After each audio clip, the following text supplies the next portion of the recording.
কয়েকদিন আগে আমার একটি বই নজরে আসলো। বইটির নাম হলো অধিকাংশ লোক আল্লাহর প্রতি ঈমান আনা সত্ত্বেও মুশরিক। এখানে এই বইয়ের লেখক হলো খলিলুর রহমান বিন আব্দুর রহমান রাহিমাহুল্লাহ। তিনি মৃত্যুবরণ করেছেন।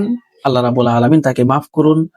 তিনি এই বইয়ের মধ্যে অনেক ভুল তথ্য তুলে ধরেছেন, কোরআনের আয়াতের অপব্যাখ্যা করেছেন, ভুল অনুবাদ করেছেন।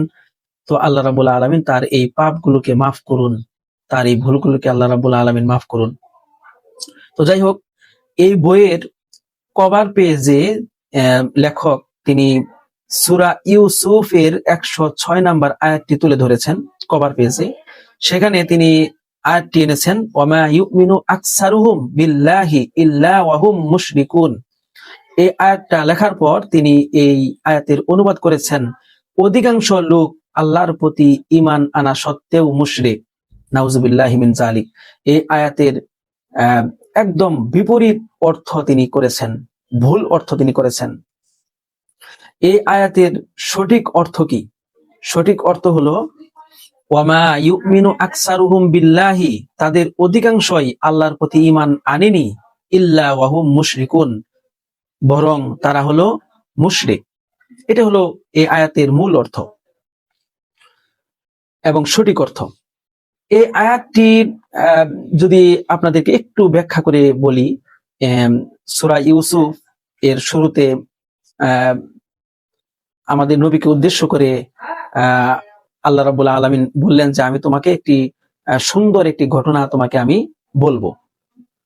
তো এই সূরা ইউসুফের একটা শানান নজুল রয়েছে যে মক্কার কাফির মুশরিকরা একবার আমাদের নবীর কাছে এসে বললেন যে, হে মুহাম্মদ, তুমি যদি ইউসুফ আলাইহিস সালামের ঘটনাটা যদি আমাদেরকে বলতে পারো, তাহলে আমরা তোমাকে সত্য নবী হিসাবে গ্রহণ করব।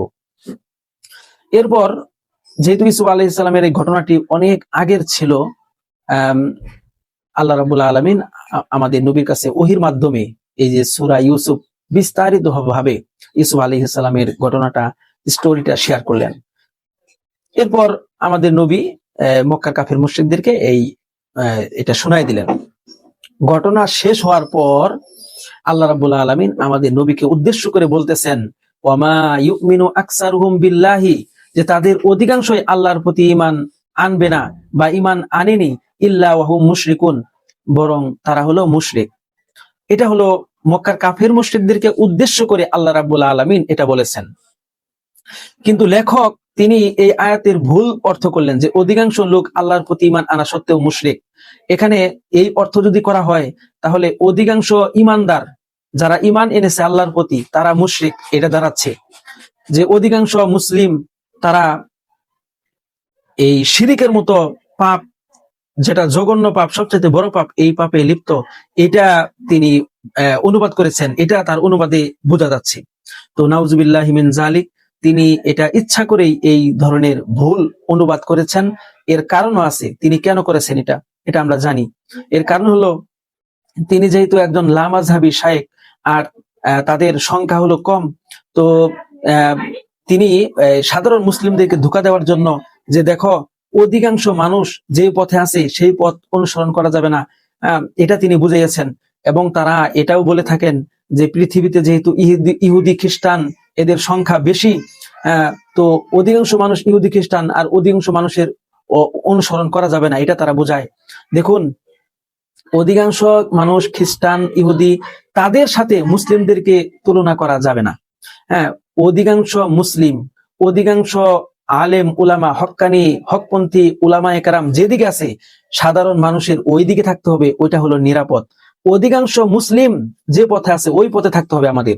অধিকাংশ মুসলিমদেরকে অধিকাংশ কাফির মুশরিকদের সাথে তুলনা করে মানুষের মধ্যে, এই মুসলিমদের মধ্যে এই বিপদগামী করা এবং মুসলিমদেরকে ধোঁকা দেওয়া, এটা হলো এই লামাযহাবীদের কাজ। যেহেতু তারা সংখ্যায় কম, এই জন্য তারা এই কাফের মুশরিকদেরকে এই মুসলিমদের সাথে মিলিয়ে ফেলে। তো প্রিয় দর্শক, আপনাদেরকে আমি অবগতির জন্য বলছি যে অধিকাংশ হকপন্থী উলামায়ে কেরাম যে পথে আছে, অধিকাংশ হক্কানি উলামায়ে কেরাম যে পথ অবলম্বন করছে, যেভাবে তারা ইবাদত করছে, এইভাবে ইবাদত করুন, এবং এটা হলো নিরাপদ, এবং আপনি সঠিক পথে থাকতে পারবেন। বিচ্ছিন্ন পথ অনুসরণ করলে, তিরমিজির হাদিসে এসেছে, যারা বিচ্ছিন্ন পথ অবলম্বন করবে তাদের স্থান হলো জাহান্নাম।